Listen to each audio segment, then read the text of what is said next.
Jamba Juice ulit kami. Ewan ko, yun yung mga free boost ko. Pwedeng cayenne pepper. Kaya dito ulit kami sa sa Jamba Juice.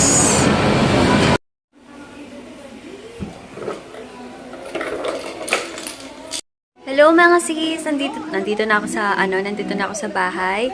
And nagustuhan din ng kapatid ko yung Jamba Juice. Yung in-order namin yung peanut butter mood. Super sarap naman kasi talaga. As in, nakaka-addict siya. Nakakataba. So yun, Sunday ngayon wala akong trabaho pero naka-laptop pa rin ako. Kasi nag-upload ako ng video. And nagsasagot ng inquiries. So ayun, back to work na talaga ako. As in, tuloy-tuloy na to. Wala nang, tingnan nyo guys, nagkakalam na ako. Kasi, ayoko talaga ng gano'n na gano'n yung buhok. Pimples kasi ang kalalabasan nun. So, yun guys. Sigurado konti lang yung vlog ko today kasi sadly, wala naman akong ibang ganap. Punta lang kami niyan mamaya sa memorial. And, ayun, ina-upload ko na yung vlog ko last time. And then, ayun, later na lang guys ha. Magla-laptop lang ako and mamaya mag-sleep ako. Good morning! Happy Monday guys! And nag-bake ako ng face ko. Nag-a-addict ako sa bake ng face ngayon. Kasi mas maganda talaga siya. Subok ko na siya.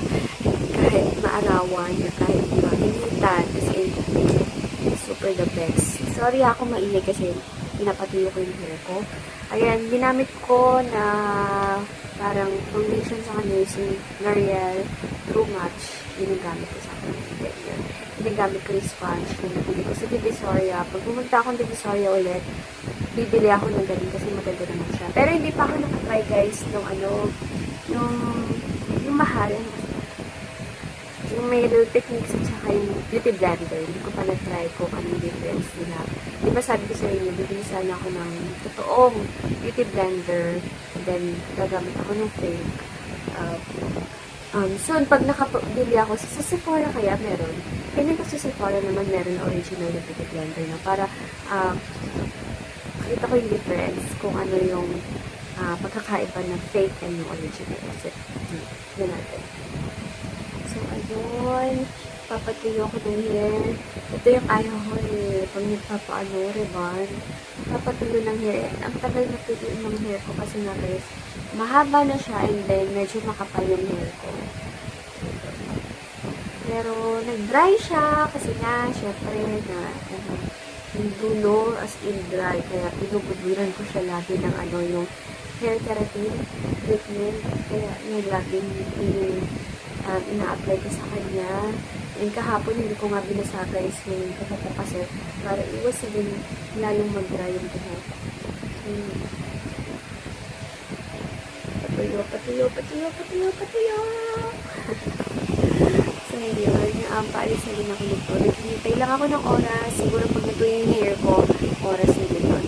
And, ano ba? May lakad ako this week. Balita ko na lang kayo kung ano yun. At, excited ako. And, ayun, dito na lang guys. Everyday, kaya tayo dyan, mag-duwag kayo. Guys, tignan niyo kung paano siya ka-flawless after. Diba? Super ganda talaga. Tignan niyo guys, oh. Diba? Ayun guys, dito na ako sa kotse. Hindi pa ako nagsusupply. Hindi ko ata dala pa yung supply ko. Naiwan ko pa yung supply ko. Eh, dito na ulit ako nakapark dun sa dati kong pinagpaparkan dun sa may bahay. Kasi, ayoko na dun sa harap ng bahay namin. Pagpapasok ako ng kotse, napakainit. So, dito nakasalilong. Kapampangan ba yung salilong? Ay, Tagalog ba yung salilong? O kapampangan? Nakasilong. Nakasalilong. Basta nakatabi siya dito na may silong siya. Kaya, pagpasok ko, hindi siya mainit. So, yun. Papapango muna. Alis na ako.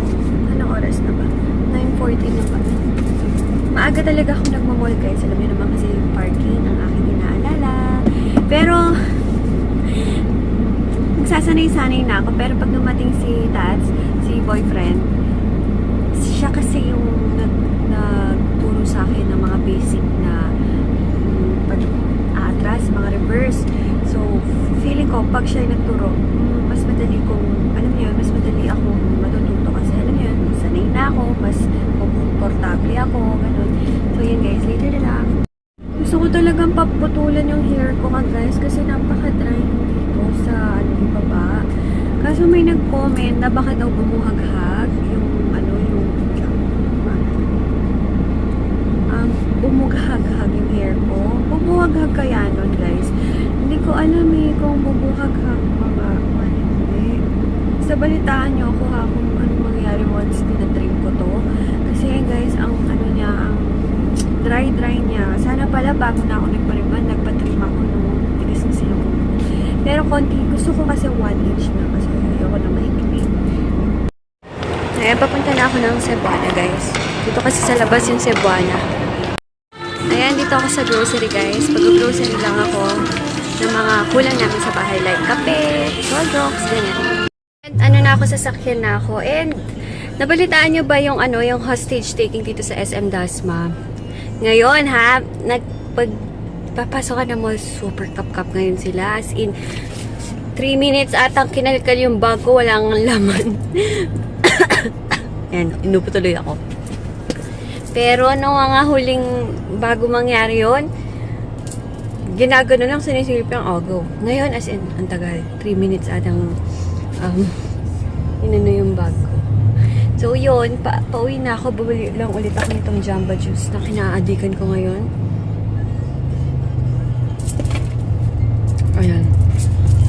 Akaloka yung mga guard talaga.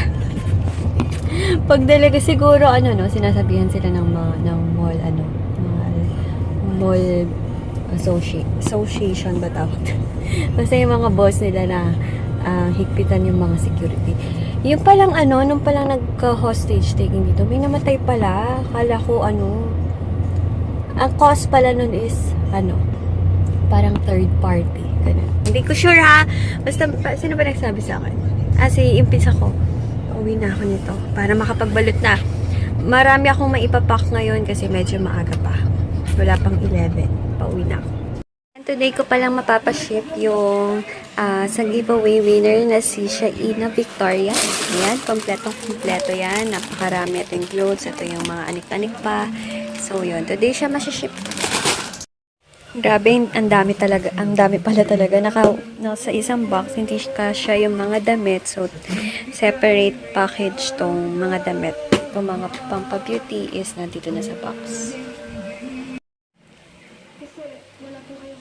Guys, may bago tayong kaadikan and ito is hindi basta-bastang bleaching soap. Mas ganda, mas parang stronger yung kanyang, wow, stronger! Basta mas ibang bleaching soap. So, soon na yan guys, and ginagamit ko na siya. And alam niyo naman, bago ko itinda is, ginagamit ko muna sa sarili ko. And hindi to basta-bastang bleaching soap. So na yan guys, and lalabas din yung yung ka-partner niya na cream. So basta, so na yan. Pero unang lalabas ang soap. So yun. Look guys, hindi pa ako masyadong nag-oily. Mainit dito sa room ko ha.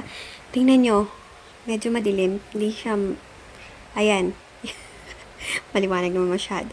Pero guys, hindi katulad dati na lagi ako yung Mary Kay na plotting paper ngayon. Nag-lessen siya. And kahit mag-oil ako banda dito, kasi dito yung pores ko, parang hindi siya yung sobra-sobra, unlike before. Kaya, ay nako guys, kung hindi nyo pa natatry mag-bake, marirecommend ko siya 300% sa inyo. Super ganda. And yung ginamit ko nun, yung Nichido, may nagtanong kung yung powder lang ba yung ginamit ko. Hindi po. Foundation muna ako. Kahit anong foundation. Or siguro BB cream pwede din. Mga ganun. And then, yun. After nun, sabi kasi dun sa video ni Aunt Lutz, yung sa napanood ko, is okay lang na. Basa-basa pa yung yung face niya sa foundation. Dun magandang ilagay yung final powder para kapit na kapit. So, yun. Try nyo ha, guys. Ayun. Nagpapahinga lang ako. Kakatapos ko lang mag-repack. And thank you sa lahat ng mga nag-order today. And yung sa giveaway today, din yung mapapaship. And ano pa ba? And mamayang end of the video, hintayin nyo, meron kasi akong free dito sa loob ng mga goodies. May pag-giveaway ako sa inyo. And, ayun, basta later nila. Hindi yun, bongga. Yung free lang sa akin ang love. So, para matry nyo din. Okay? Ayan, tingnan nyo guys. Tingnan nyo yung upo. Bakit ganito yung shape? Te, upo ba to o pakwan? Te, upo to? Wow! So guys, ito sinasabi ko kanina, dapat direct siyang ina-apply sa skin.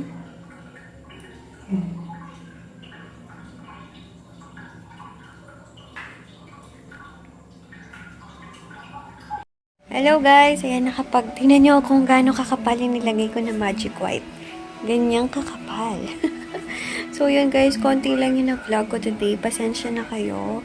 Wait lang, punasan ko kayo. Ayan guys, kita nyo ba kung gaano kaputi? So, yung patilig ko.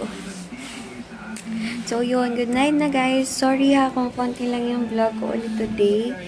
Kasi medyo madami talaga akong ginawa. Wala akong time para makapag-vlog ng super duper focus. Kasi pasensya na kayo. Babawi ako bukas sa inyo. And, ayun. Oo nga pala. Yung sasabihin ko na giveaway, my gosh, nakalimutan ko. Pero tinatamad na akong bumangon, guys. Tomorrow na lang, guys, ha. Please, tomorrow na lang. Dalawang winner. Dalawang set yon. Dapat isa lang. Kaso nakalimutan ko. Ayoko nang tumayo and ayoko nang ayoko na, inaantok na ako sobra. Kaya bukas na lang guys ha. Kung bukas, dalawa yung magiging winner. Pero pag ngayon ko pinakita, isa lang. So, bukas na lang para dalawa.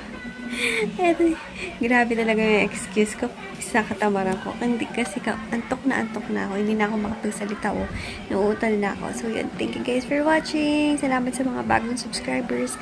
And please don't forget to like, subscribe, and comment. Thank you. Bye!